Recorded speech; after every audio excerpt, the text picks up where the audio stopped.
ब्रह्ममुरारिसुरार्चितलिङ्गं निर्मलभासितशोभितलिङ्गम् जन्मजदुःखविनाशकलिङ्गं तत्प्रणमामि सदा शिवलिङ्गम्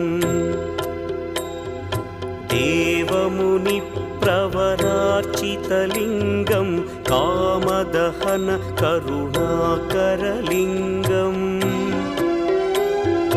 रावणदर्पविनाशकलिङ्गं तत्प्रणमामि सदा शिवलिङ्गम्